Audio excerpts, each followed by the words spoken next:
Hello students, আমাদের চ্যানেলে তোমাদের সকলকেই স্বাগতম। আজকের ক্লাসে আমরা ক্লাস 6 এর রায়ো মার্টিন ২০২৫ প্রশ্নবিচিত্রার ইতিহাসের থার্ড সেমিটিভের ৭ নম্বর মডেল সেটের প্রশ্নোত্তরগুলি আলোচনা করব।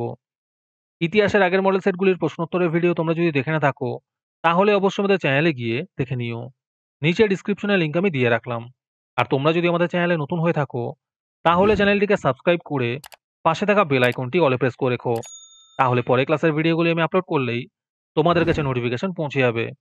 তাহলে শুরু করা যাক। ১ নম্বরে আছে সঠিক উত্তরটি বেছে নিয়ে লেখো।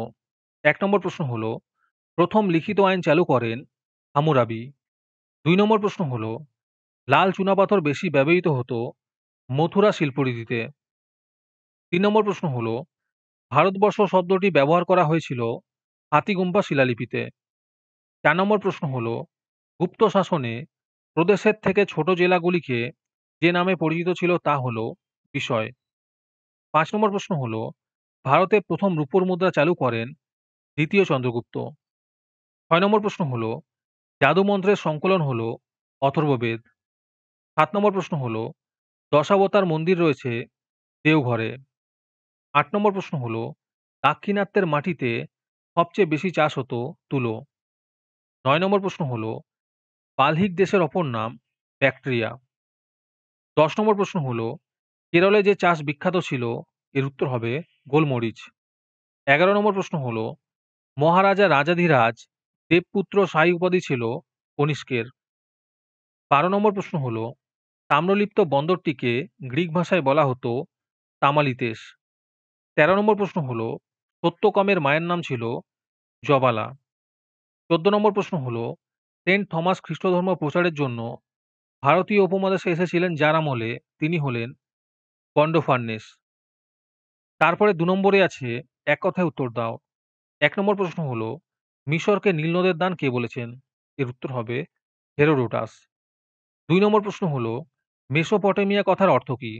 এর উত্তর হবে ২ নদীর মধ্যবর্তী স্থান। ৩ নম্বর প্রশ্ন হলো, কৃষি বিজ্ঞান নিয়ে আলোচনা করা হয়েছে কোন গ্রন্থে? এর উত্তর হবে কৃষি পরাশর গ্রন্থে। ৪ নম্বর প্রশ্ন হলো, মহাভারতের আদি নাম কি? এর উত্তর হবে জয় সংহিতা। ৫ নম্বর প্রশ্ন হলো, মোগলমারি বৌদ্ধবিহারের কাছে কোন নদী আছে? এর উত্তর হবে সুবর্ণরেখা। ৬ নম্বর প্রশ্ন হলো, গান্ধার মহাজনপদের রাজধানীর নাম কি? এর উত্তর হবে তক্ষশিলা। ৭ নম্বর প্রশ্ন হলো, তুয়ানজাংয়ের মতে ভারতবর্ষ কি নামে পরিচিত? এর উত্তর হবে হিন্দু নামে। ৮ নম্বর প্রশ্ন হলো, মেগাস্তিনিসের মতে ভারতীয় জনসমাজ কটি জাতিতে বিভক্ত ছিল? এর উত্তর হবে ৭টি জাতিতে। ৯ নম্বর প্রশ্ন হলো, কোন সম্রাটের আমলে নালন্দা মহাবিহার প্রতিষ্ঠিত হয়? এর উত্তর হবে প্রথম কুমার গুপ্তের আমলে। ১০ নম্বর প্রশ্ন হলো, ভারতের কুষাণরা পূর্বে কি নামে পরিচিত ছিল? এর উত্তর হবে ইউএচি নামে। ১১ নম্বর প্রশ্ন হলো, গোত্র কথার প্রাচীন অর্থ কি ছিল? এর উত্তর হবে গোশালা। ১২ নম্বর প্রশ্ন হলো, প্রাচীন বাংলার কোন কাপড়ের কদর ছিল? এর উত্তর হবে মুসলিন। ১৩ নম্বর প্রশ্ন হলো, কোন গুপ্ত রাজার আমলে হুনরা ভারতীয় উপমহাদেশে অভিযান চালিয়েছিল? এর উত্তর হবে স্কন্দগুপ্ত। ১৪ নম্বর প্রশ্ন হলো, ভৃগুচ্চ কোন নদীর মোহনায় অবস্থিত? এর উত্তর হবে নর্মদা নদী। আজকের ক্লাসের ফ্রি পিডিএফটি পাওয়ার জন্য প্রথমে তোমাদের এই ভিডিওটিকে লাইক করতে হবে। তারপরে আমাদের চ্যানেলটিকে সাবস্ক্রাইব করে তার একটি স্ক্রিনশট তুলে আমাদের হোয়াটসঅ্যাপ নাম্বার 7501121499 এ পাঠালেই তোমরা ফ্রি পিডিএফটি পেয়ে যাবে। আর বাকিরা ৩ টাকা দিয়ে আজকের ক্লাসের সম্পূর্ণ মডেল সেটটি আমাদের কাছ থেকে নিতে পারো।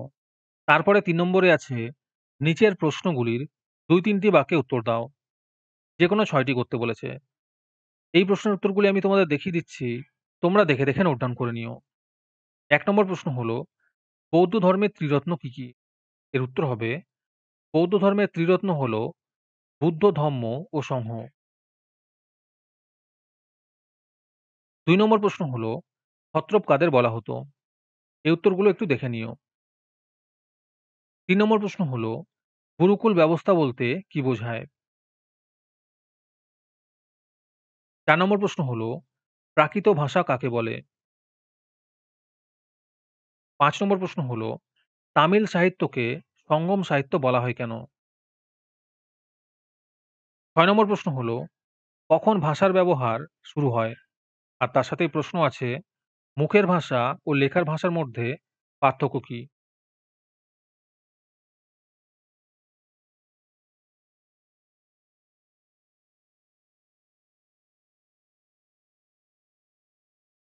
৭ নম্বর প্রশ্ন হলো, ২য় চন্দ্রগুপ্তকে হকারি বলা হয় কেন?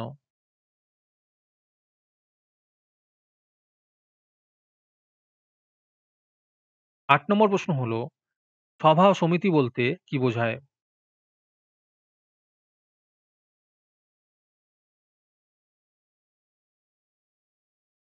৯ নম্বর প্রশ্ন হলো, মগধ ও ব্রিজি জনপদ দুটির মধ্যে দুটি পার্থক্য লেখো।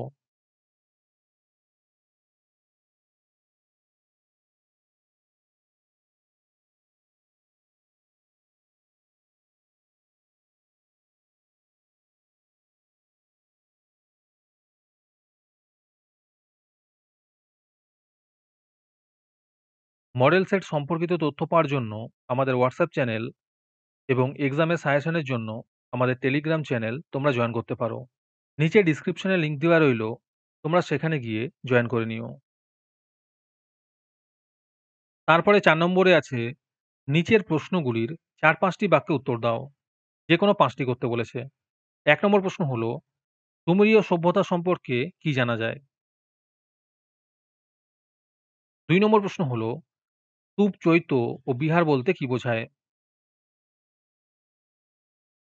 ৩ নম্বর প্রশ্ন হলো, প্রাচীনকালে চিকিৎসা বিজ্ঞান চর্চায় কি সমস্যা তৈরি হয়েছিল?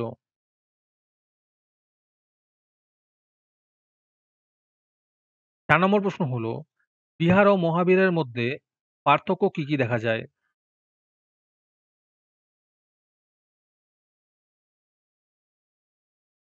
৫ নম্বর প্রশ্ন হলো, গুপ্ত যুগের মুদ্রার সংক্ষিপ্ত পরিচয় দাও।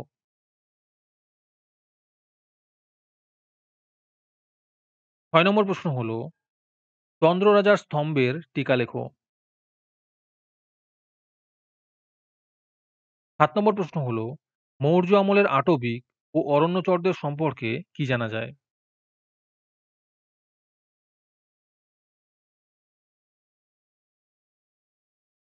৮ নম্বর প্রশ্ন হলো, ধর্মচক্র প্রবর্তন বলতে কি বোঝায়?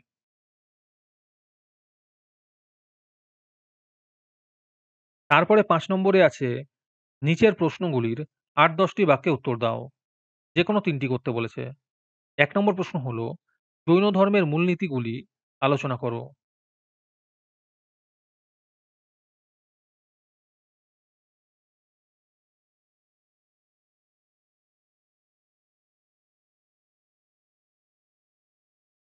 ২ নম্বর প্রশ্ন হলো, কুষাণ সম্রাট কনিষ্কের কৃতিত্ব নিরূপণ করো।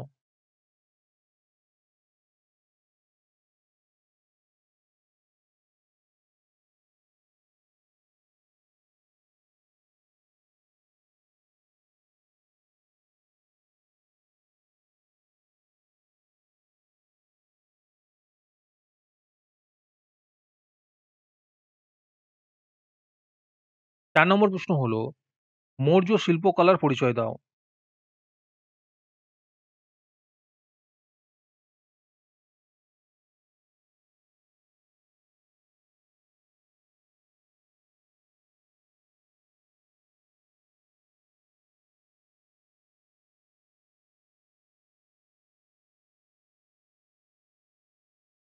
৫ নম্বর প্রশ্ন হলো, প্রাচীন ভারতীয় উপমহাদেশের সঙ্গে পারস্যের যোগাযোগ কিভাবে গড়ে উঠেছিল?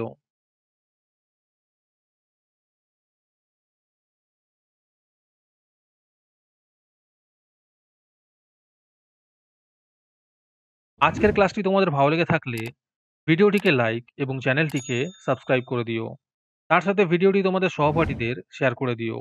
আর তোমরা কোথা থেকে আমাদের ভিডিওটি দেখছো অবশ্যই কমেন্টে লিখে জানিও। তাহলে আজকে এই পর্যন্তই। দেখা হচ্ছে পরের ক্লাসে।